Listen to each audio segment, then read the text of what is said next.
Sheesh. Yeah, big time. No man, no. Diamonds in my teeth, I got a lot of shine. Oh, yes, everybody. This is the DFS Army Fantasy Football Podcast. I am Flex Matt, and I am joined with a couple of our normal hosts here on the channel at Mike_Dickinson and Flex Shane. You can find all of our content at the Flex Network One, but we are joined here today by the Undroppables himself, Mr. Jax Falcone. You can Falcone him on. You can find him on X at Dino Game Theory. Jax, I want to say thank you for. I'm repping our uncovered. I do the Seahawks Uncovered podcast for the Undroppables. We have a fun time. Brandon and we do the Seahawks. So I'm repping my Uncovered there, Jax. Thank you for coming on the show today. And how are you doing today, brother? Fantastic. Thanks for doing the show, the Seattle show. It's a lot of fun. We're trying to grow that, and you guys are, maybe the best one of the bunch. So I'll give you a lot of credit. Great job.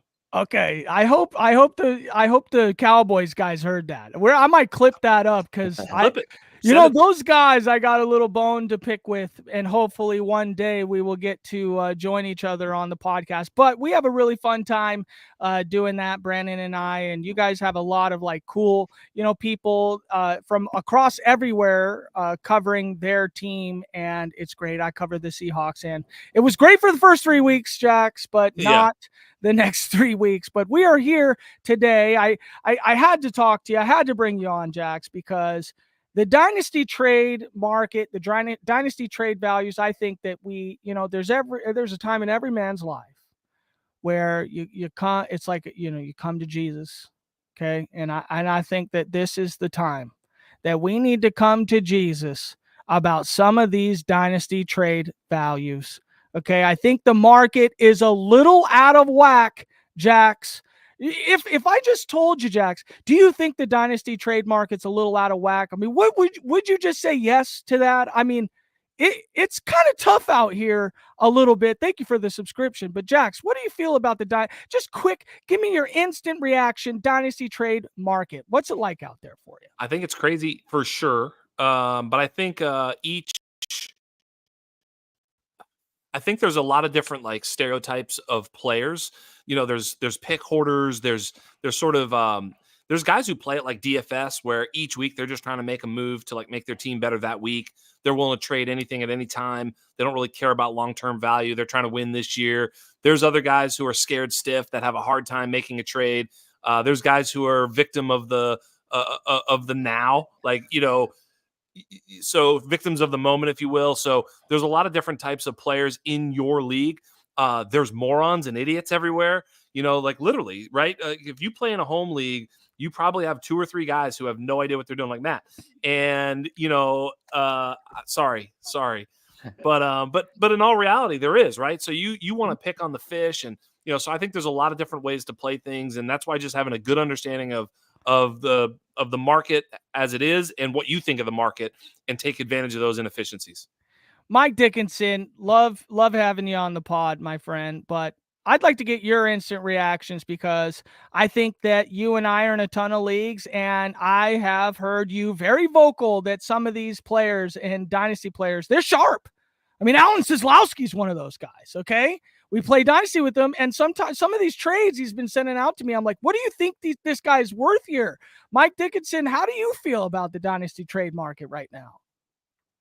Right now, well, some of the trades I got going into the last couple weeks were straight up hot trash. I mean, talking trading Alexander Madison for Skylar Thompson, like that. Nobody wins. Nobody wins in that trade. Like that's some of the stuff that was flowing around. And now we're at the point in the season now, though, where we're starting to see people loosen up a bit. They're starting to be more realistic about what their squads are. They're starting to kind of realize, all right, I got a shot this year. I'm going to push some of these. I'm going to push some future assets in on guys this year and try and compete this year. Or they're saying, you know what, nothing's breaking my way this year. I'm going to sell off, and I'm going to start to rebuild a little bit. And that's kind of the point we're at in the season. We're recording this between between week 6 and week 7, and you gotta kind of be honest with yourself. Like when you're out at the bar, like, it's like it's coming up half hour before last call. You're like, all right, what are my options here? All right, I got these 2 lined up. If none of these shake out, I'm going home alone, and I'm gonna be fine with that. I'm gonna, sit down in front of the TV, and whatever happens, happens. Like that's kind of where you got to look at these dynasty teams. Be realistic about it, understand it, and be honest with yourself about it. You can kid yourself all you want, and you can, think that you're going to trade a 1 for Joe Mixon and it's going to put you in contention for the next 3 years. But like, it might patch you this week, it might patch you for 3 weeks, but then in 2 years, you're screwed when he retires, and you've traded assets for that. So it's tough. It's tough to be self-aware and to be honest with yourself about your teams. It is. I went through it today. I was like, that team sucks. That team sucks. That team's a little better than I thought, and I got a shot with that one. So. Mike, you brought up something that leads me into my first kind of deal here, and we'll eventually here on the pod, stick around. We will unleash a couple names that we think we should be trading for, and how we think you can acquire some of those guys. But Jax, we play in a dynasty league together. It's called Final Level. Brandon and I are co-owners on a team. We were connected to each other in the draft, in the startup, which was tough for us because we basically like the same kind of guys. And we're having 2 very different roles this season, with you kind of being in the middle of the pack and us being more towards the top of the pack. That was just a little dig as you did me a little bit. But a trade went down in that league, and we acquired T. Higgins. Okay. Now, Joe Mixon going for a 1.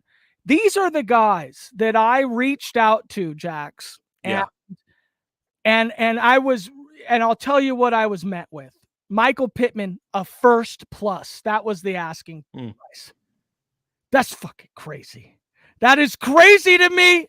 Okay. Rashad White, worth a 1st. DK Metcalf, 1st plus. That one I agree with in some sense. I'm also a homer a little bit.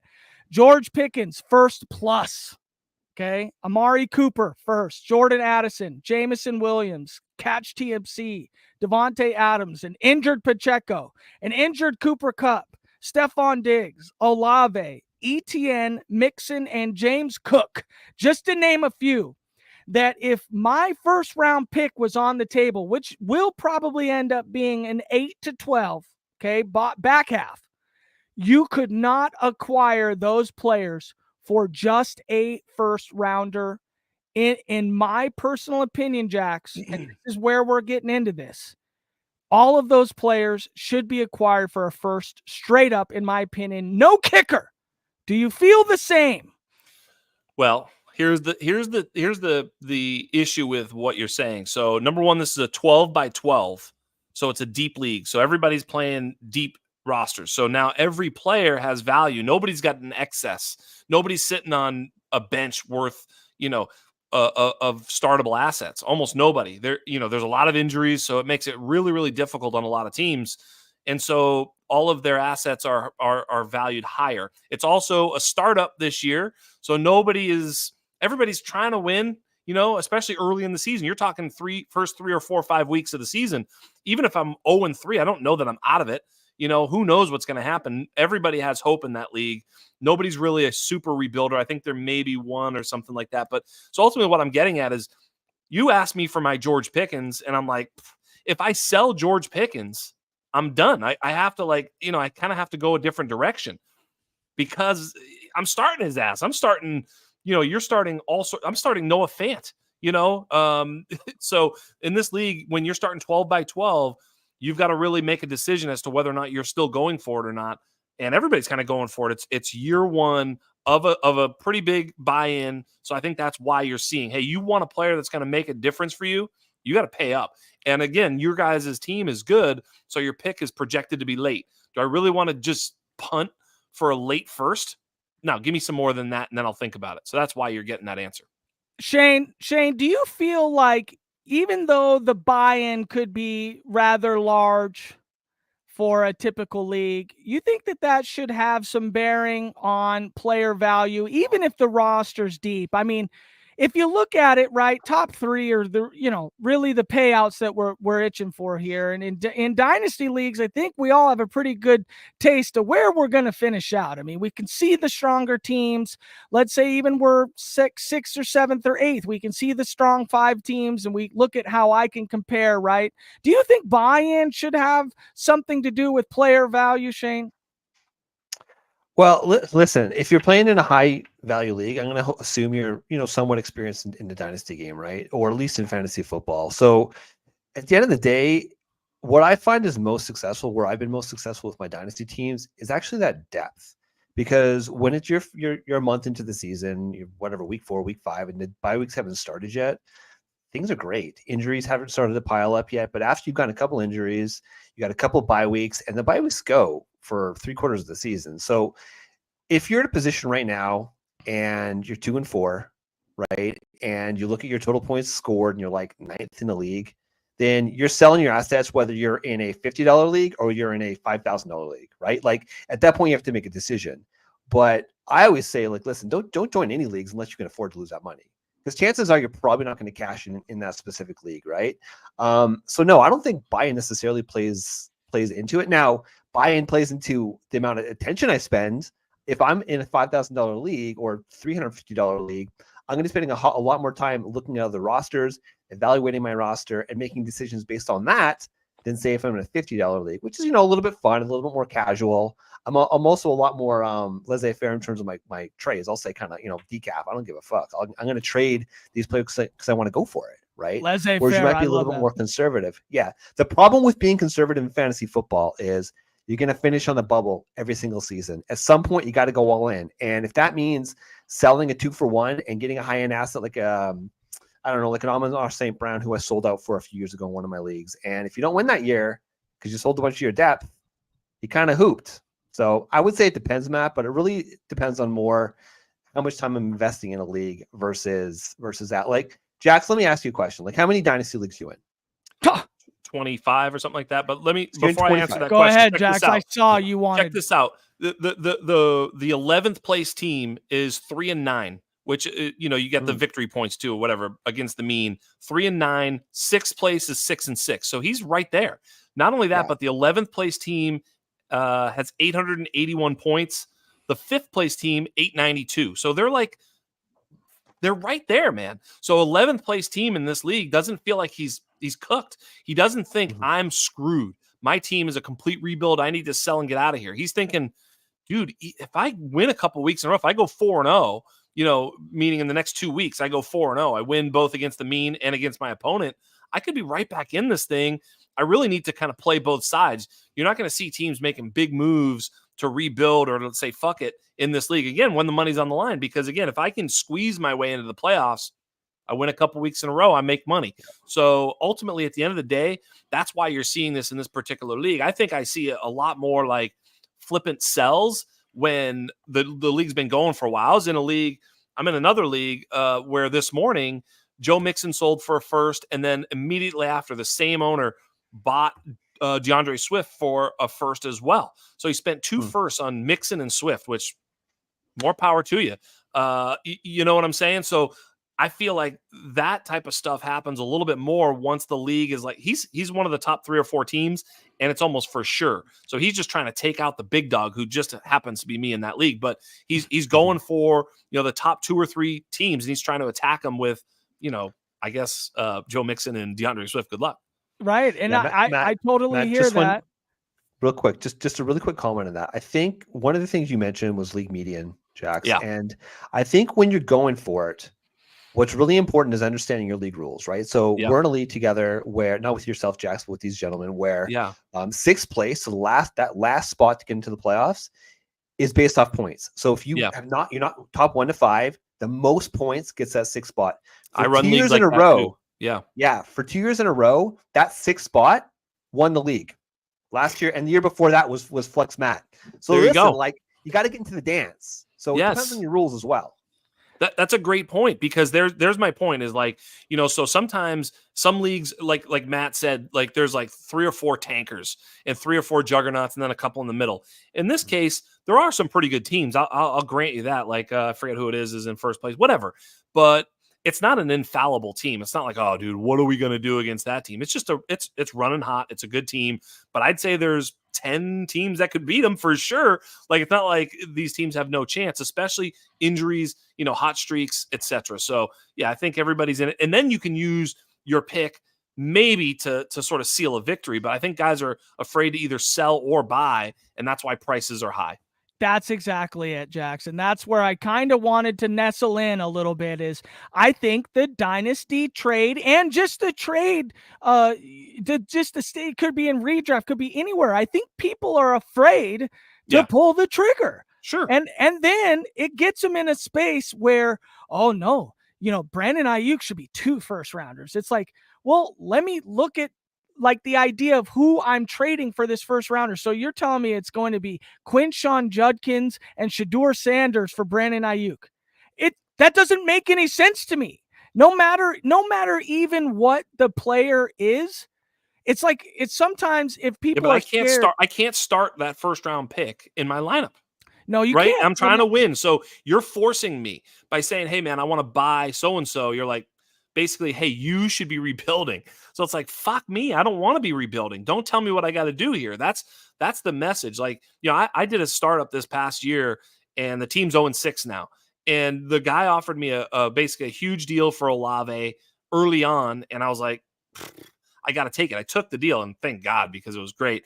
And my team suffered injury. But like, even just that Olave trade before the season started, it was literally before, it was like 2 firsts plus a second. It was really a great deal.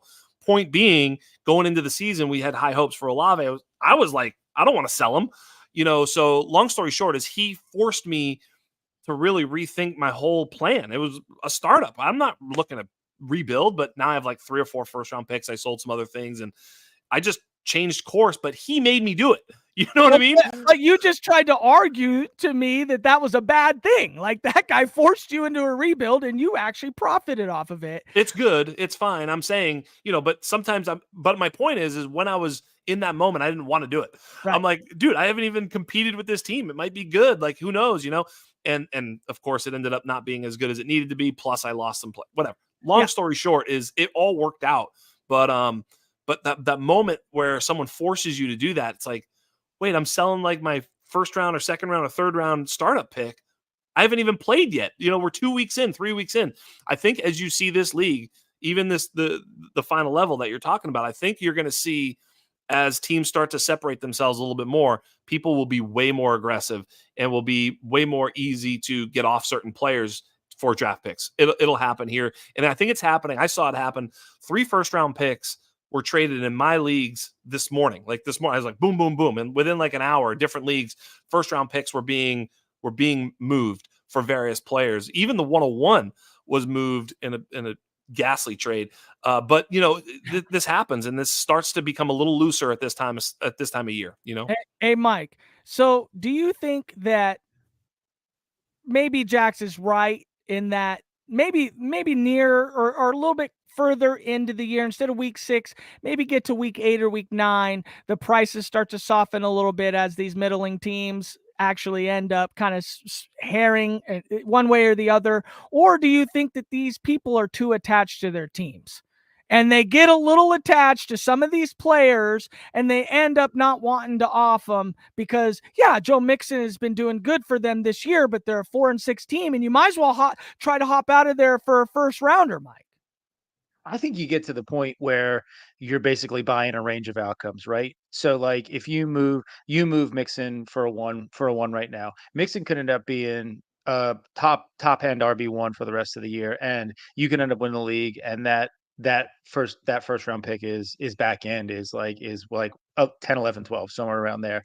The further down the line you get, the narrower the range of outcomes really becomes for you. So you get to a certain point where Mixon's not going to benefit you on your team. Mixon's not going to benefit you to buy. So prices soften up, markets change, markets soften up. Right now, with where we are, I think that, and I've seen this in a lot of leagues, redraft and dynasty, where trades have gone down this week, whether it was leading into week 6 or immediately coming out of week 6. And I think that guys and girls, owners, feel like they have a sense for what their team is and what they're going to get out of their players now, and they're starting to reshuffle. So really it comes down to your process. Like, okay, how certain are you in your Easy for you to process? say. Yeah, easy for me to say. How certain are you in your process? Do you trust what you're seeing? Do you trust what you're about to do? Are you confident enough? And do you think all the rest of this shit's all going to come together? Like, I think that there's a lot that plays into it, and it becomes a hyper personal thing. So a big part of why I wanted to bring everybody on here is just to understand that the rookies, or try to level this out a little bit. It seems like rookies are overhyped, right? I think we all can agree on that. Our first round picks are worth a lot to people. Sometimes if you can kind of split hairs between Mixon and a first, usually people would rather take the pick. Shane, I had Chase, you disagreed that he was worth 3 first round picks, which I am okay with, but I think there's not a lot of receivers that are worth 3 first round picks. And he's probably in the group of the top 6 guys that are. But my main issue is, if the rookies have so much inherent value, and there's only, a one bubble that a trade can work out, you can't have more than the whole sum, right? So if the rookie value is increased, then the player value has to decrease. That there's no way that can work. And I think that we're in a spectrum of fantasy football right now where it's actually, people are wanting it both ways. They want their players that they have that are older, like Ayuk, to be expanded on as far as trade value. And then they want their first round picks to be expanded on in trade value. Where's the middle ground? Jax, I'm going to give you a name right here. Calvin Ridley. Is he worth a first round pick? Come on. I don't even know if he's worth a second. Okay, but you can't go and get him for a second. You should be able to. You should, but you can't. This is my problem. You should be able to. Look, if I have Calvin Ridley in like one league, and if someone threw me a second, he is gonzo. So yes, I would sell for a second immediately. Yes. Mike, no are problem. You buying? No, I'm saying I have Calvin Ridley. I would sell him for a second in a heartbeat. Okay, that's fine. See, we're getting to this tier of guys right here. Deontay Johnson, second, straight up. He's a little bit different. More. I mean, probably 2 seconds. I'm not sure. There's a bunch of guys. So like we talked about this. I talked about this with Matt Chester on my show today. It'll drop tomorrow, whatever. But we were talking about like who was it? Oh, it was Amari, because Amari just got traded. I said, if you had a late first, it's probably a pretty good value for Amari, like, a championship first, maybe an early second, maybe you have someone else's second. But if you're going for a title, Amari, I think, could score you some points down the stretch here. And he's like, yeah, but almost nobody's going to pay their first. So you have to find a different way to get the value of a first, and maybe it's a player plus a second or something, a late second, the championship second plus a player, or maybe multiple seconds, or some way to replicate the value of that late first, because nobody wants to get rid of the late first. And I tend to agree. So the same thing is like, who did you just mention? Deontay. It's like, I don't know if I want to pay a first for Deontay, but I don't know if anybody's selling for, like, especially a championship second, right? Nobody's going to sell for the 211, 210, right? Yeah, well, and a 201, even if you had an early pick to try to go get somebody, you're talking about Penix, you're talking about Deebo Samuel, you're talking about guys that had an opportunity to, it depends. Or Trey Benson, though. You know what I mean? You just never know. In most leagues, you just never know. Yeah. Well, and that's what I'm trying to say is, I think that if you're approaching somebody about dealing Amari Cooper right now, it's tough. I'm not seeing the Amari owner taking the first. I would love to be. I just don't, Jax. That's the reality of it. I don't see it. And we're in a lot of leagues together, or not together, but we're all in a lot of dynasty leagues. And it's like Tank Dell. Tank Dell, it's not a guy worth a first round. I don't think you can get a deal done trying to go get him for a first, and I don't think he's worth a first. So it's like we're in this area, in this gray area, where I think people need to come back off their high horse on their players a little bit, and understand that, yes, these rookies are always going to be overvalued, which is why the first is hard to get rid of in the first place, which we agree the first round picks are valuable, way valuable. But there's a list of guys that I couldn't ever see paying a first round draft choice for. Terry McLaurin, Joe Mixon, right? Like these guys, I don't think are worth a first round pick. Sure, even to a team that is competing for a championship this year. If you're gonna go buy Mixon, it needs to be more. Matt, the thing is, it's so hard to win a championship, right? It's very hard to win a championship. You need a lot of things to go right for you. Mainly, you need your players to be healthy. The thing is that if you're trading away a pick, you're banking on the fact that you're going to make a run at the championship. That pick's going to be the 110, the 112, whatever, right? Like somewhere in that range where you're at least going to cash and make your money back. So I think the challenge in general, when we just say a first round pick, is you have to assume that, like, especially in a super flex, the top, call it 6 picks in a draft, are extremely hyper valuable. Okay. So say you chose Malik Neighbors with your first overall pick, right? At the 1-3-1-4. Exponentially he's already worth way more than that pick, right? Say you went Jaden Daniels at the 1-2 or the 1-3. Exponentially outperform that pick, right? Then you got a guy like Xavier Worthy. Okay, there's a lot of promise there, but is he worth today? Would you pay the 1-9, 110 for him, which is roughly where he was going in these drafts now? I would argue maybe not, right? But he's shown enough. Yeah. He's shown enough that, well, man, he's still on the Chiefs. But then again, Rashee Rice might be back next year. Like, there's a lot of uncertainties there. Whereas BTJ, like, I had Xavier Worthy one spot above BTJ, but I see the promise and the potential with Brian Thomas Jr. right now, where I'd say he's probably worth, I would pay a 1.5, 1.6 for that guy, right? Because we see it. So the problem is there's so many uncertainties in everything we do in life, right, Matt? Let alone these values. And Mike kind of alluded to it. Like, we're basically playing percentages here. What are the chances that a player like Amari Cooper is going to come on and as a Buffalo Bill? And for the record, I've got a roughly 50% exposure to Amari Cooper, because last season I bought him in a bunch of leagues. I thought he was going to, he's got that ability to score 40 points in a week. And there's not a lot of players that can do that. Okay. So I got offered a week ago, before he was traded, I got offered 2 2s for Amari Cooper, and I rejected it because I'm a competing team now. But if I was in a team that I wasn't competing, say I was 2-4, looking at my team, I would have snap called that pick, right? So it also is, situation matters so much in this. But at the end of the day, like, we definitely overvalue picks for the value of winning today, right? Like, it's a lot harder because I can't remember but we have an inherent value, like a Deontay Johnson. Like, I have a hard time pulling away Deontay Johnson because he's a player that I've always kind of liked, right?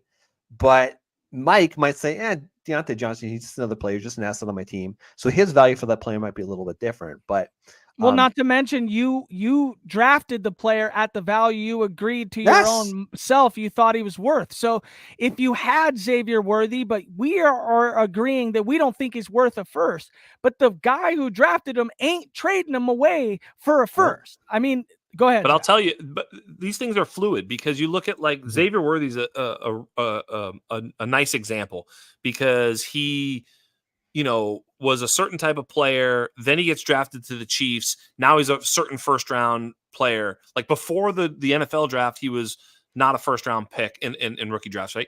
And then he was a first round pick. And then as the season got closer and closer, I was asking, could you sell Xavier Worthy for multiple firsts before the season started?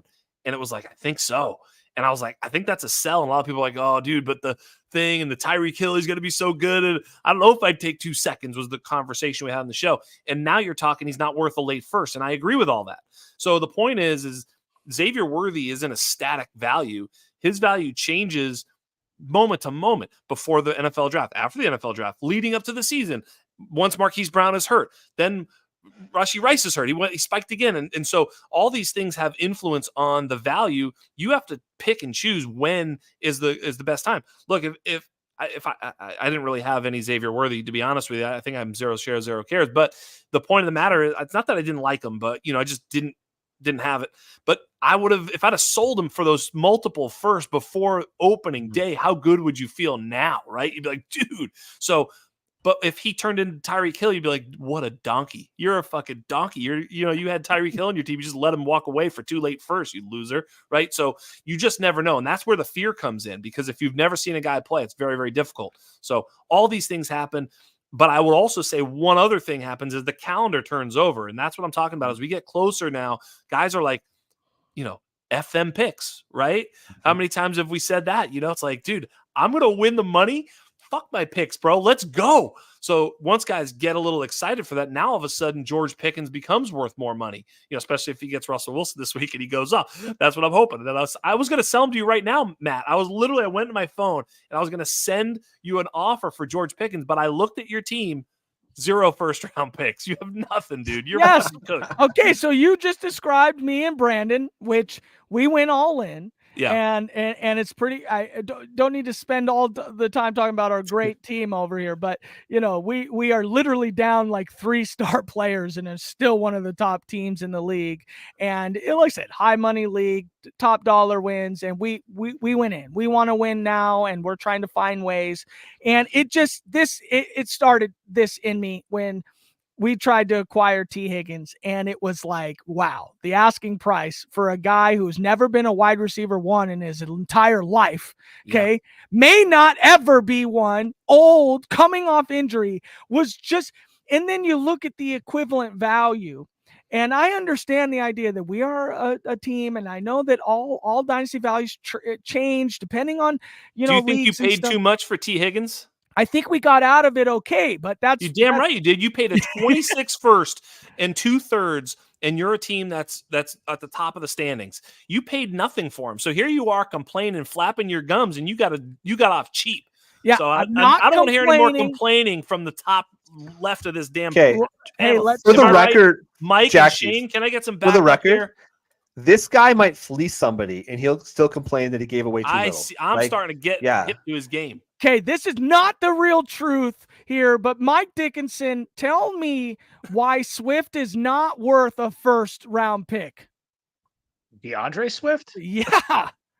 Taylor's worth multiple. I know first, if you give me Taylor, I'm in. Yeah, you're astonished, Mike, because how in the world could DeAndre Swift be worth a first in any league ever? It's all circumstance. It's all situation. Mike, don't be Switzerland here. Don't do that. He's not worth a first. He's not. You're not paying a first for him. And I would argue that almost all running backs shouldn't be like last year. I believe in Breece Hall. I like Breece Hall. Last year I was offered, hey, I'm rebuilding. Take Breece Hall. Give me a first, and I think not much more. Like maybe another second or third. Like it was a very good price. And I was hesitant. I did end up making the deal. I do have Breece Hall. I did win that league. But my point is that I was like, it's still a running back, and they're so fragile, and who knows? I mean, because I've done this where I bought Derrick Henry and Christian McCaffrey in the same year thinking I was going to dominate, and they both got hurt and I was out. And it's like, now I have no first round picks and nobody wants these two old backs and yada, yada, yada. We've been down this road where, Puka or, even Kupp. What's Kupp, like 30 something? And when 32.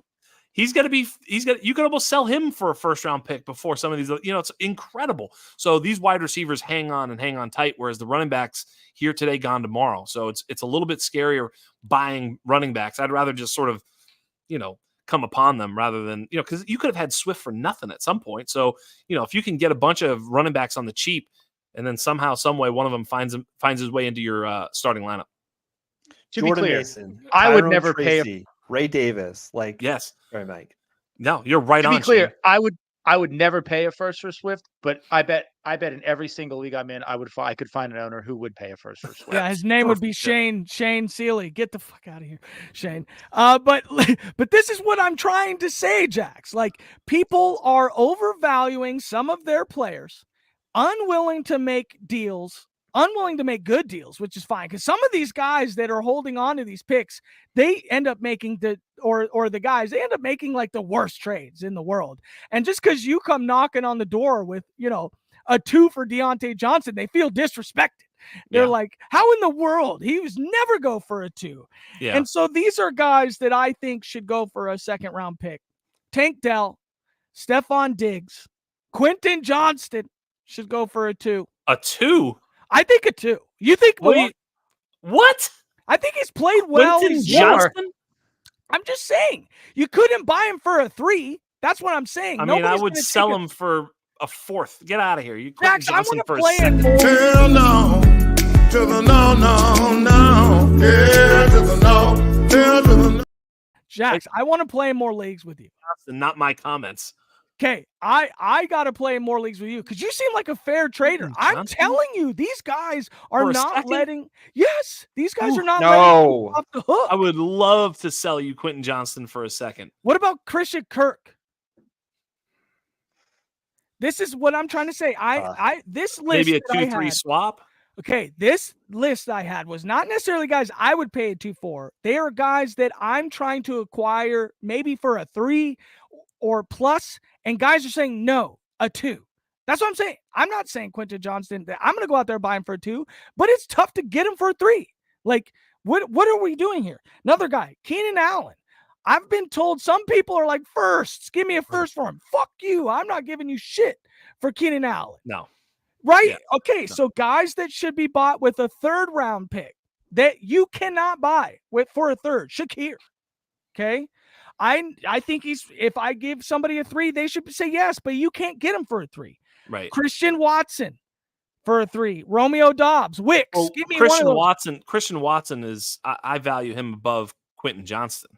Don't you guys? I'm not saying you don't. I'm just saying right. Okay, thank you. I just thought I was in some sort of alternate reality where Quentin Johnston somehow was worth as much as Christian Watson. So I just want to make sure we're okay here. Remember, I'm trying to see what we're dealing with here on a regular basis in the group chat. Like I would trade Quentin Johnston for Juju Smith-Schuster. Wow. I mean, Quentin Johnston's been playing well this year, though. I mean, he's been better. I mean, you got hosed with him, but he's not like he's absolute dust. Jax? I guess. I mean, I just prefer scoring fantasy points. I mean, is he really going to be someone that you're ever playing in a lineup and feeling good about? Well, but in these deeper leagues, just like you had mentioned. In a deeper league, I'd rather have the surefire targets of a Juju Shakir or Jacoby Myers, right? Like, I'd rather have someone who's just going to go out there and get me targets. Pop Douglas, baby. Yeah, there you go. That's another one. Great call. Week 2, 20 fantasy points. Week 3, 11. So, I mean, he's somebody you can put out there. He's been doing way better than he's Doug. Gabe Davis, right? He's just sort of like, fantasy whack-a-mole. Yeah. Oh, and a guy that I'm like, I think you should be able to get for a 4th or a 5th easy, Lazard. And he's been putting up great points. The values are whack, Jax. Yeah. That's what I was wanting to really get down to. The values are whack. We need to figure out a way. Hey, Matt, if you play in leagues with fantasy managers who manage one team, then that manager is probably going to have the worst, because everybody thinks their team is the best. But when you have 20 leagues, you're like, what players do I think are like? You have to have a different take on players because you're like, dude, I have DJ Moore over here, but I have Christian Kirk over there. I have Nico Collins over there, but I have Marvin Harrison over here. I have to have which one do I like better? I have to know that but if I only have like Marvin Harrison Jr. and someone comes to me trying to make a deal with Amon-Ra, I'm like somehow clouded. Like, that's crazy because I'm so in on Marvin Harrison because I'm a lunatic about my own team. That's what happens. It's that self-scouting. So, if you play with other guys who are in a lot of different teams, you might get a different answer. But yeah, that Quentin Johnston guy is probably just like, he's just afraid to sell. He thinks he's finally going to come through. Maybe that's true. Maybe I'm wrong about Quentin, but you get my point. Like, the 100%. Solo team guy is totally different. There's a lot of players you can come across in this dynasty trade market. The difference is we need to fucking pull back on a little bit of our values of some of these dudes because we need to acquire assets. Okay. Picks are the acquirable assets that we really need. And if we're a middling team, we should be real about our dynasty rosters and quit hanging on because you're not doing anything hanging on. It's not going to help your team. It's not going to help your future. And just like we mentioned, the Ray Davis, the Tyrone Tracy's, right? And just like Podfather mentions before, I mean, we're stacking RBs from the 2nd round on, 3rd round on, no matter what, just so that we can try to hit on one of these guys. And go ahead. And that's why I would say too, like if you're trading guys like Deontay Johnson or whatever, just guys that you mentioned, rather than is he worth a 1st or is he worth a 2nd? Sometimes that multiple seconds, because I was into Jaden Reed and Marvin Mims. Well, if I have 2 picks, I can get both of them and one of them hits. If you were into Michael Mayer and Sam Laporta, well, you pick them both, you finally got one player, so forth and so on. It happens, every year, really. You can go through and be like bust and good player. So sometimes having a couple of shots in the 2nd round feels like a little bit better than just a single 2nd round pick for a player. Because if you miss on that pick, then you're like, I sold him for shit. Whereas if you have 2 picks, you can be like, well, I got 2 shots to recoup some value here. Yeah, it's like the Troy Franklin. Yes. It's the Troy Franklin plus or whatever you were trying to get in the second round. Take 2 stabs at instead of 1. That's Jax, right. that was the argumentative part of this podcast because I just wanted to throw this out here into the open so that we can just have a general scope so that if people watch this, they can say, okay, I'm holding on too much. I need to pull this back a little bit. I don't need a first for this guy. Be willing to open it up. And when you do that, it favors the league as a whole because you're actually going to get better pricing coming back around when you're the one asking for the trade. So in my opinion, people just need to start pulling back. Go ahead, Shane. Last thing. I just want to add a point to that. If you are reluctant to make a trade and you're having a hard time making a trade, just get something done. Just get anything done because trust me, once you get one trade, you're going to get a few other offers because other managers in that league are going to realize, okay, this guy's willing to sell his assets or her assets. And if you are in true rebuild mode, don't be afraid to take a bit of a loss. If you understand you're in full rebuild mode, take those picks. Maybe Shane, I don't know. I was going to say the same thing, Shane. Yeah, it's like I look at it as, am I buying or selling? Like, if Malik Neighbors is being transacted, someone's buying his ass, right? So therefore, if you're coming to me saying I would like to purchase this, the price is going to be 125% of value because you're trying to buy this thing, and I'm not selling it cheap because I'm not selling. You're buying. But counter that. If I'm like selling Amari Cooper and I need to get off him because my team is old and I'm selling Devontae Adams, well, maybe I'll sell him for 80 cents on the dollar because I need to get off him. Anybody can take this value. I'm going to give you some value here. Someone help me get off player X. Joe Mixon, DeAndre Swift. All these older, whatever the case might be. If you're selling, you take less. If you're buying, you gotta know that price is going to be inflated. Jax, we'll give you this question right here. Someone in my league paid 3 firsts for Nico Collins. Seems a little high for me, but it has paid out so far. So Harrison, thank you for the comment. Please go and follow at the Flex Network 1 or at the Undroppables. That's Jax, and at Dino Game Theory. That is Jax. Jax, someone paid 3 firsts for Nico. That's another. This is what I'm trying to say, Jax. You are a fair dynasty trader. It sounds like you are. I appreciate that. 3 firsts for Nico Collins. These are the real leagues we're playing in. I think it's fair. I think it's fair value. I don't know that I'm the type of player that makes those types of plays. That's not my type of play. Buy for 3 firsts. That usually is not a good way to run a team. I mean, I just don't. Typically not. I mean, if it's there'd have to be some other extenuating circumstances for me to make a play like that. It's just too much capital into one. If he gets hurt as he is now, all of a sudden you're like, now where? Now what? But yes, I think that's his value because he's dope. He's in God tier for me. I've said there's a top 7 right now in Dynasty. He's in it. The only reason he's not right now is because he's hurt. But I mean, you look at Malik Neighbors, Justin Jefferson, CeeDee Lamb, Marvin Harrison Jr., Amon-Ra St. Brown, Jamar Chase, and Nico Collins, top 7 God tier in Dynasty.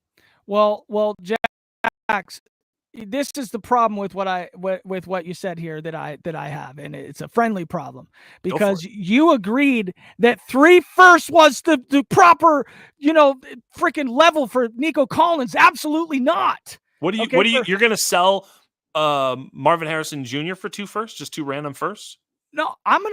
No, you can't. You're going to sell Amon-Ra St. Brown for 2 random firsts? You can't get it for 2. This is what I'm saying is the value is not accurate. If Nico Collins is going for 3 firsts, then there's a whole litany of price adjustments now that has to happen because you just valued Nico at 3 firsts, which I agree. You say he's in God tier. I'm not going to debate that, but there's a lot of wide receivers. I mean, BTJ has to be on a list in there, and I can't for the life of me pay 3 for Nico and not assume BTJ or Garrett Wilson sneaks into that 3 category. Just BTJ, I think, is easily 2 right now. Yeah, I agree, but I think that Nico favors more in the 2 range. And that's fair enough, but it's going to be hard to get that deal done. And here's the other thing too. What are these picks, right? Like if the guy who's dominating the league and is in first place clear and is definitely making the playoffs and is almost certainly going to get a bye because his team's so dope, says, hey, let me give you my 25 and 26 first for Nico. Go fuck yourself. How's that, pal? You're going to give me the 112 and next year's 2026 pick? oh, I can't wait. Absolutely zero. But if someone's got like the 101 for sure, like there's a shit team, they've got it, they possessed it somehow, and it's like for sure next year's 101 and like another pretty good 25 first. Okay, now those 2 first start to talk a different language. So just the straight up 3 first, I don't know. I mean, I'm just talking in general, just right, 3 right. random 2026 first or something. But does that make sense? So I don't know the details. But Mike, we're going to come to you as for a first player that you want to trade for here in a second. But this is what I want to say, just to button up this conversation, Jax, because now we went 15 more minutes on. Okay, so here's my thing: pick 2 late round spots that in this year's draft. I don't care. Pick 2. 9, 10, 11, 12. Pick 2. 8, 9, 10, 11, 12. Just pick 2 of them. 10 and 11. 10 and 11. So you're going to go like potentially. A card trick. Yep, you're going to potentially go. You're going to potentially go 10 and 11. So I got, let's say it's Ollie Gordon and Emeka Egbuka. Okay, 10 and 11. Okay, that maybe is about where they should slot in. Could be around there. I'm taking the picks over Nico Collins 2 for 1. Yeah, not me. No, thank you. I mean, but we've seen guys like those guys be able to ascend into roles and positions that could end up being better. Could be a boat. Could be a boat. I'll just take the fucking boat. Okay, there you go. I get it. Okay, just thought I'd ask.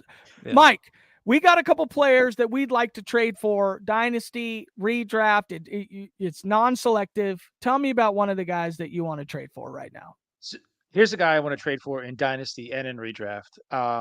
My guy is Brock Bowers. So good luck. I know. But I think this is one of those situations where it's a buy high, but you buy high because it's just going to keep getting fucking more expensive. So my wife sells new construction. Bitcoin. She sells Bitcoins. She sells new construction homes. So she'll have clients that'll come in and they'll be like, nah, I'm not going to do it. They'll walk away. They come back 3 months later. They price out the same house. It's $40,000 more. They're like, more. Well, I want the price last time. She's like, well, that was the last time price. This is what it is now. All right, well, I'll be back in 6 months. Well, when you come back in 6 months, it's going to be 60 grand more. So now you're 100 grand more than where you were 9 months ago. Oh, well, shit. So you're still getting the same thing. You're just paying more and more for it. So if you look at where Brock Bowers is compared to where Sam Laporta is, if you came to me week 6 last week and said, do you want Sam Laporta? I would have said, maybe. There's some other guys floating around out there that I would be willing to flirt with. If you came to me week 14 and said, do you want Sam Laporta? I would say, absolutely. Now, Sam Laporta and Brock Bowers are on relatively the same pace through 6 weeks as Bowers is on the same pace as Laporta was last year. They're averaging just over 10 yards per catch. Bowers is slated to be the only guy that to throw to in the offense. Yeah. Well, this is where your buying range of outcomes, right? So now Devontae Adams is gone. AOC is playing quarterback.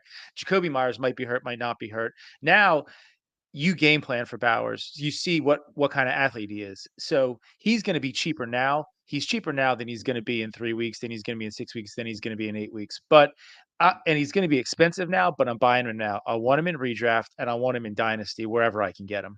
Jax, what's the price to go buy Brock Bowers right now? I think it depends on the league format and stuff like that. Tight end premium, the sicko leagues.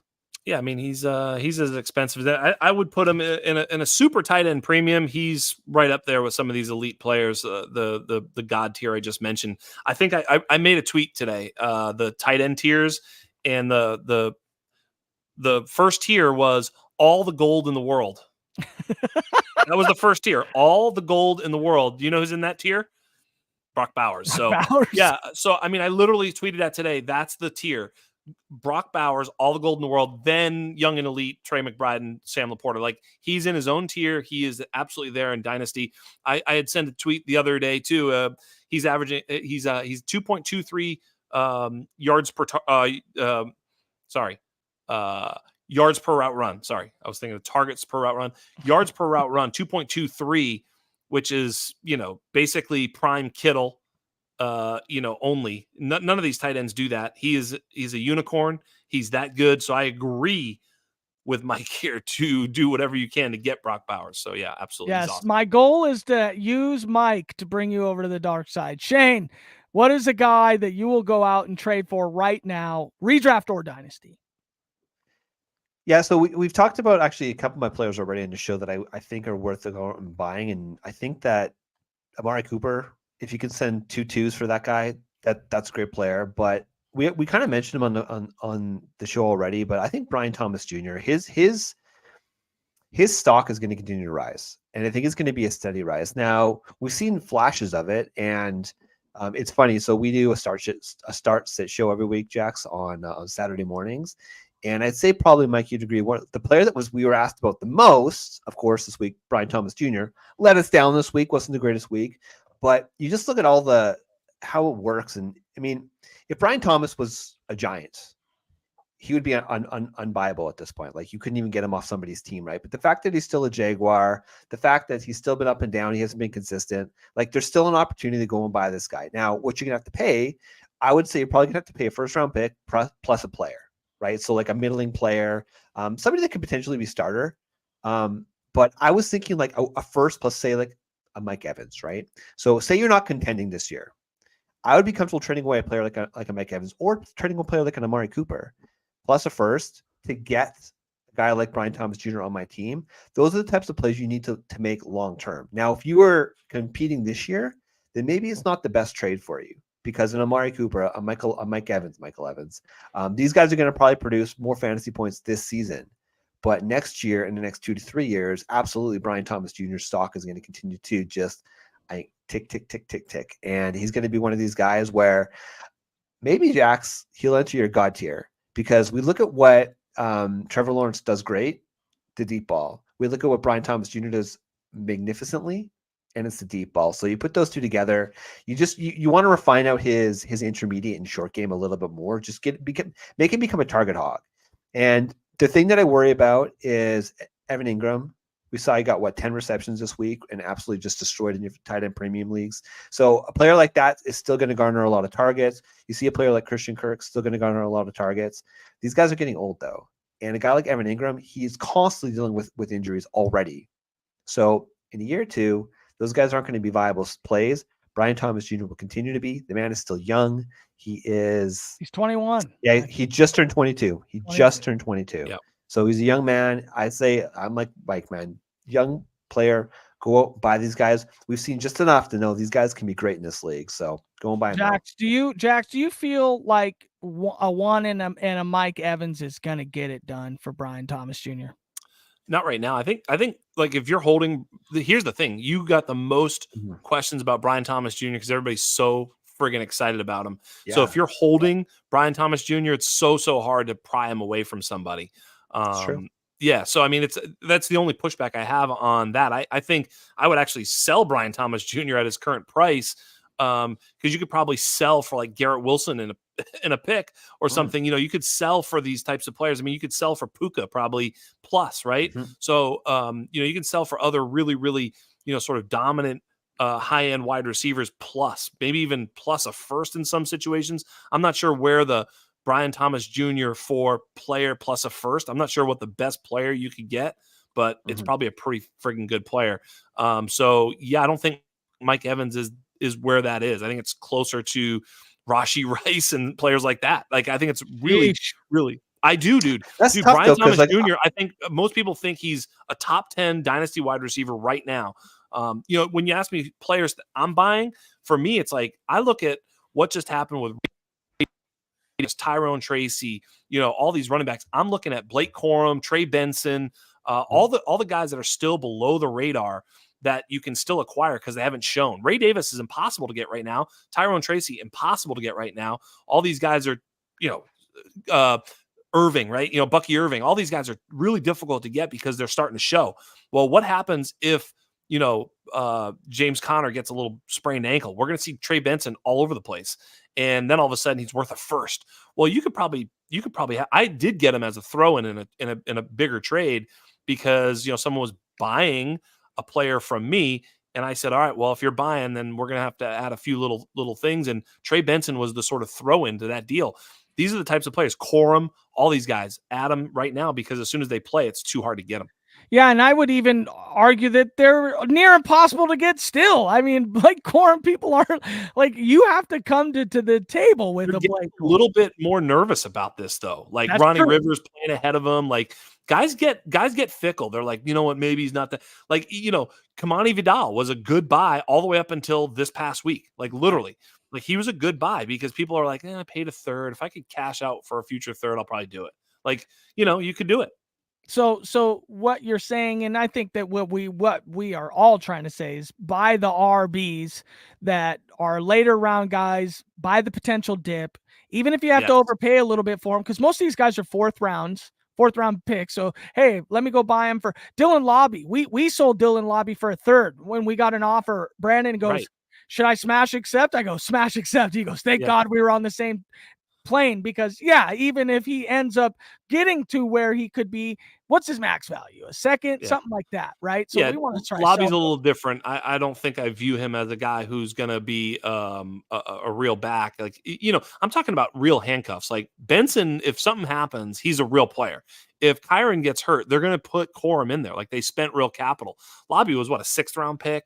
Like that's a different player. Small school 6th round pick. I mean, Kamani Vidal, we all knew. I told everybody, so they knew. But, you know, other than that, there's not many 6th round picks that are worth that type of capital. What about Sean Tucker, Jax? Dude, I'm going to do some crazy things tonight for Sean Tucker. It's nuts. I am putting gigantic amounts of Dynasty Fab on Sean Tucker in the leagues where he's available. So, yeah, absolutely crazy.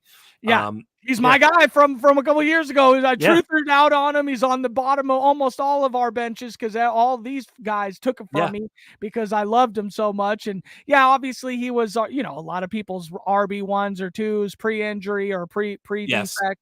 Love him. And so you see him now, and he's a gazelle.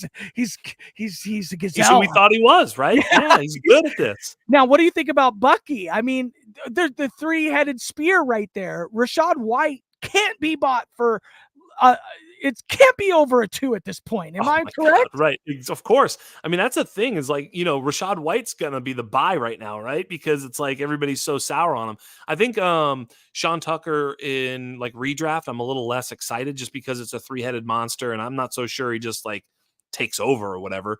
But I think we've seen enough from him now in Dynasty that I'm willing to just spend it all, get him on my roster and go from there and see what happens. You know, I mean, I think he's good enough that he's going to be a player in the league, you know? All right, Jax, I didn't really, you know, I didn't tell you I was going to ask you for a guy, and you tried to give me a couple running backs, but that ain't enough for me putting you on the spot here. Okay. But tell me a player that you want to go after in Dynasty right now, and what do you think the fair value is for this player? What about Dak Prescott? Everybody hates his ass, and yet he's still right. I like to buy the ones that buy the dip. You know, players that everybody hates, where it's like we're pretty sure he's good, dude. Like, what is he going to just all of a sudden score you 2 fantasy points a week? Like, everybody hates Dak. I'm in a lot of leagues. You guys see that in the group chats? Like, everybody hates Dak. Oh yeah, and in startups, I mean, he's like the last QB people. Yeah, and it's like, why? The guy was QB like 1 or 2. Right? Exactly, right. He's got Dynasty explosion power. Mike, give us another guy quick. I don't want to keep Jax too long here tonight. All right, so this guy is somebody that I'm buying in redraft only. I don't love him in Dynasty, much to the contention of Matt, Shane, and Brandon, but I'm buying Devon A-Chain in redraft. Redraft only, huh? Shame on you. Yeah, redraft only. I'm still a bit of a sizist.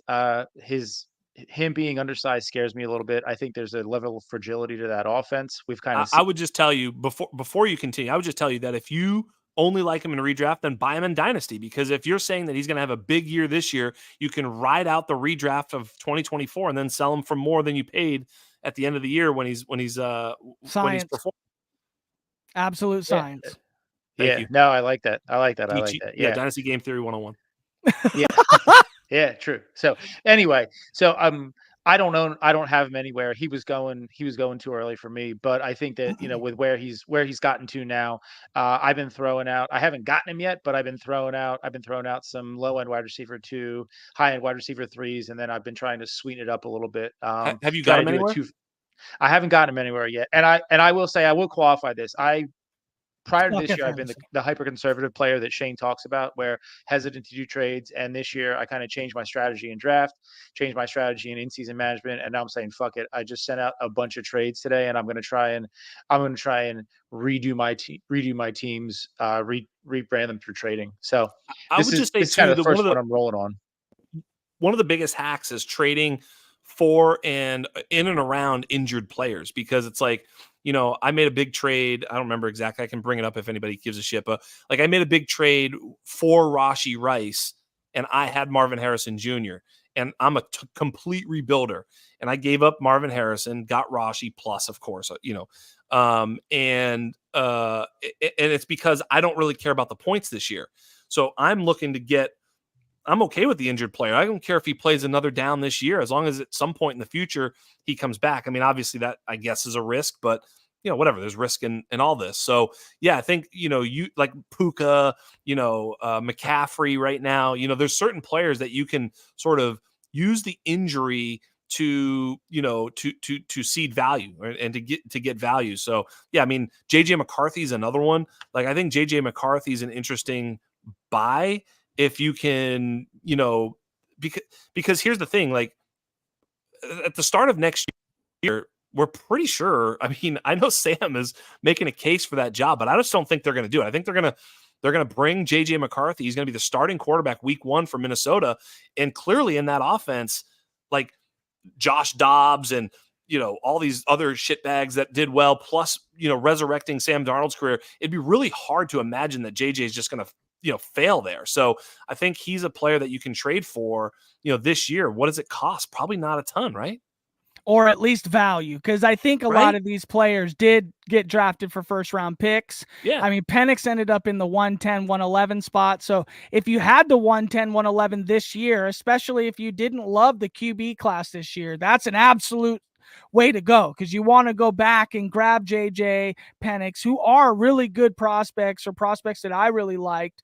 I was nearing QB1 for JJ at the end of the cycle, because I just loved him, and he came out fire into his first game, and I'm like, holy shit, here we are. Maybe a good team that's lost like Derek Carr or Justin Fields or Anthony Richardson, or what are some of the other quarterbacks that are hurt, right? If there's anything else, any types of good teams that are without a quarterback right now, maybe a good team that had Trevor Lawrence, and you're like, dude, I'll give you, right? So if you can pry McCarthy away, and then maybe send back like a Geno Smith or something like that, right? So, a Kirk Cousins, Geno Smith type, where you can then get JJ coming back. Obviously, I think JJ is going to be worth more than those types of quarterbacks next year, just not now, maybe, right? Yes, absolutely. Shane, do you have one left, or are we? I got a couple guys, but I'm kind of curious for the room. So we're talking about buy low and injured players. Where the hell are we at on Kendra Miller right now? I don't even, is he worth anything at this point? Because listen, he's actually another one like Trey Benson and Blake Corum. I say buy him immediately, because if and when he gets on the field and he's good, which he is pretty good, whether or not the coaches trust him, he's kind of like maybe a Rashad White type where, who knows? But point of the matter is, once he gets on the field and does something, it'll be worth more. So I agree with you. Buy him. Why not? Yeah, why not? Because it's at such a low cost, and the reality is they're probably going to draft somebody next year. Yeah, Bucky Irvin was the exact kind of idea in that situation, right? Sean Tucker was injured, never got a chance to see the field. Kendre, same thing. Let's bring in a 4th rounder, probably a good guy. We all liked Bucky coming out, but man, at the combine he ran slow, and just all of a sudden he was a 4th round pick. Same thing with our guy there in New Jersey, Braylon Allen, right? Yeah, I mean, it's like one of those situations where these 4th or 5th round running backs, Ray Davis, they're coming, and they're coming pretty good. But let's not forget about our Kendre Millers. Let's not forget about our Sean Tuckers. We could probably get them both somehow, and probably pay fair price for them. RB seemed the way to go right now. That's how it seems. Go ahead, Shane.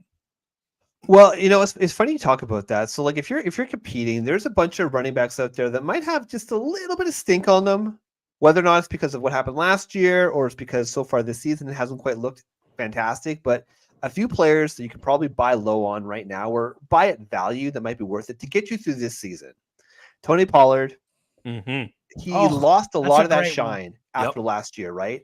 But if you look at him, he's putting up about 15 points per week pretty consistently.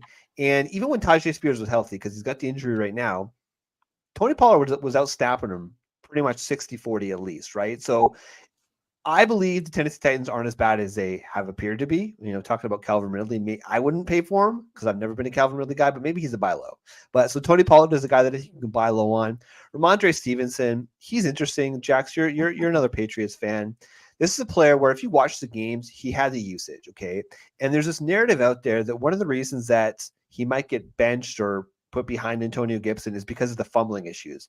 But do people forget that one of the reasons that Antonio Gibson conceded that job to Brian Robinson was because they get fumbling the damn football, right? So if you're going to just replace Ramondre Stevenson, who year in, year out, other than this season, has proved himself to be a pretty reliable player, we didn't see him last week with the Drake May experiment. And I'm excited to see that. I believe that Ramondre comes back healthy. He's going to continue to be the one, but he's got a lot of stink on him because, one, he hasn't really done a ton from a fantasy points perspective. The Patriots offense is going to be at least more fun to watch going forward for the rest of the season.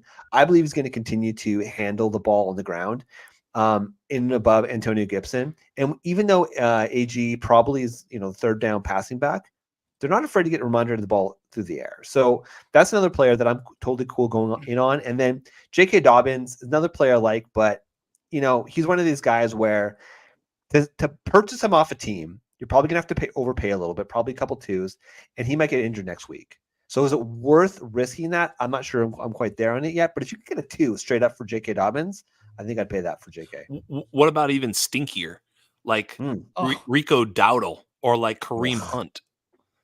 I think I would rather go Kareem was a throw-in. Yeah. Kareem was a throw-in to the first for Mixon. So I get Eckler. it. You like Eckler? I mean, I'm talking just stinky running backs, or even Madison. I mean, if you're going to buy stinky, you can really buy on the cheap and get some production. If you need just real cheap production, I would just sort of hang around the dumpster and see what people are throwing away. And you offer thirds for these guys where it's like a single future third for Madison, you probably can get them. And then if you do actually need to start, who did you say, who is one of the backs you mentioned? Ramondre. If you're like, I'm going to trade for Ramondre and then start him, you're starting Madison. It's no different. It's not like, right? It's like you need a body in that RB2 or a flex or something like that. So, at the end of the day, it's like how much of a difference on a week-to-week basis are they? I don't know. But if you have to pay up for one and one's like free 99, maybe a third, fourth, pick swap, it's like, go for it. So, sometimes you can just buy stuff on the super cheap. Ty Chandler's also sneaky right now. Akers just got traded there. I think there's, that Minnesota backfield is interesting. I'm not sure what's going to happen, but I'd be, this is why you want to have, any running back on a 53, because right now Akers, Chandler, and Aaron Jones, whoever plays the most snaps there is valuable on a week-to-week basis. Yeah, and then let's talk about Tony Pollard. So he just scored 18 fantasy points against Indianapolis. The last week 14, 15, 16, 17, Jacksonville, Cincinnati, Indianapolis again, and then back to Jacksonville. So, and Jacksonville's booty against the running back. Grabbing Tony Pollard is going to be, I think, a great play there. You probably get him for a 2. And Tajay Spears is out. Yep, Tajay's out. You'll get him for a little bit. All right, Jax. Do you have pick one up last... Julius Chestnut? Pick up Julius Chestnut tonight. Seriously, because he's that one back away. Like, honestly, if Pollard would have get an ankle this coming week, Chestnut would go in and then be the starter next week. It's crazy. You can get him for a 5th. Literally waiver wire tonight. Go run it. And I'm picking up Chestnut where I don't already have him. Okay, Jax, do you have one more player, or do you just want to take one more question I got? Let's do another question. Okay, this is my last question. Now, maybe people don't understand the rookie class as well as some others. Specifically, we tool pretty deep into the rookies, so we're a little bit ahead on just the average player. They just might know some names, but not a lot of names. But BTJ, right? He was a darling of last year's class. He was probably wide receiver 3 or 4 in everybody's ratings. It was tough to get ahead of Neighbors and Marvin. But you look at this, and Odunze, correct? There you go. So you look at this year's wide receiver class, which is Tet McMillan, Luther Burden. You also have Travis Hunter, right? Yeah. And some people have them in any which way as their true wide receiver 1. We got Tet McMillan at 1, but lots of places have it differently. Do you think, because those guys are just like BTJ, right? So in my personal opinion, it would be tough to go pick one for one. Do you think a 1-for-1 deal would get done if you're itching at the top 5 for BTJ? I still think you have to pay more. Yeah, I agree. But should you? Well, because you're looking at equal assets, but now you're looking at, it's Trevor Lawrence, and he kind of stinks. Yeah, he's been bad. So for me, I will say I'm familiar with the class coming in, but I don't have a take on those players. I don't. I understand that Tet McMillan, what he is, what he looks like. I kind of know what's going on. I'm starting to familiarize myself. And I might even I actually just texted Felix Sharp tonight, actually, about coming on the show in the next couple of weeks. I usually do 2 shows with Felix, one around now to familiarize, talk about it, kind of do some stuff, and then one in basically February, where, we take the top off, and, it's just incredible. I love that show. It's an annual show I do with Felix. So he's, college football savant. Well, I'm not. So for me, it's true, so for me, I'm at that point, but so I don't know what player, but here's what I do know, because I am Dynasty Game Theory, is that the top 5 picks in the 2025 class will be super valuable when we get there. And I don't know who they're going to be. Whether there's 2 quarterbacks, whether there's no quarterbacks, whether there's 3 it's just it changes every year. There's always surprise, players that get in there. Odunze, before last year, Odunze wasn't a top 10, NFL pick and a, top 3 wide receiver. He was a good player. We liked him all the rest, but he worked his way into there. Right. And so this happens every year. So some guys fall out. Sean Tucker fell out, right? Remember we were like, Evan Stewart. Evan Stewart right now is scary. What the hell's going on there? I mean, I traded for him in some sort of campus to Canton league where I'm outclassed. Yeah. I've got, Emeka and Evan Stewart. That doesn't feel so good as when I made the trade. So my point here. So, but that could change yet again potentially as we haven't seen the full season, we haven't seen the draft, we haven't seen the combine. There's so much more to come. That there's also a couple of tight ends, that Loveland kid and but they don't seem to be first rounders really. Not sure. I even in tight end premium, I don't think they're going to. I just want Ashton Janty. That's all I want. Yeah, well, that's all I want. And I don't think there's. And right now, see, we're getting a little off the rails, which I'd love to come back into that conversation. But I do want to shout out Campus to Canton, like you had mentioned, Felix. Yeah. Those guys, if you don't listen to them, one, I think you're a little wrong, but they are the best. In my opinion, I think they're the best content producers for the hardcore fan. A little bit tougher for the average fan because they go into guys in high school and stuff like that. But man, the Sunday wrap-ups, the Monday wrap-ups for the college week is unreal, unfathomable information. And so I want to give credit to those guys because they really deserve it. And their content is really great. Jax, that was it. I thank you for allowing us to kind of battle a little bit and in good fun. And I appreciate that. And I appreciate you for coming on. And hopefully you had a little bit of fun while we were out here doing this thing, Jax Falcone. I had a lot of fun, and I knew you were going to be fun, and I knew I could go after you. So, we've certainly, jousted a little bit in our league, where you were, calling me names, in the DMs about my George Pickens valuation, but that's what you're supposed to do. That was Brandon, I think. Maybe it doesn't even matter. Point of the matter is you're supposed to do all this shit. You're supposed to be like, having fun. And Chalk was it that league that he was laying wasted? He's like, people coming to me like, dude, tell your boy to chill. I'm like, this is fucking Dynasty. He's talking shit. Just let it go. It's fine. Everybody's going to be okay. In two weeks, you're not going to give a shit what he said. I don't even remember what he said. It's so fun. But like everybody gets so touched. I love it. So I knew right away. I hopped on here. I could see that you were not going to be that guy. So I could come at you. I love it. I'd come back anytime. So thanks for having me. Hey, thank you. We won't ask you that often. Geez, but I'd love to come and talk to Chalk too, because I got a bone to pick with that guy and you could go and tell him about that. But for Flex Shane and Mike _Dickinson. I am Flex Matt. He is Jax Falcone. Follow him at the Undroppables and at Dino Game Theory, and follow all of us at the Flex Network 1. But Jax, thank you again for coming on, and we will see everybody next time. Sheesh.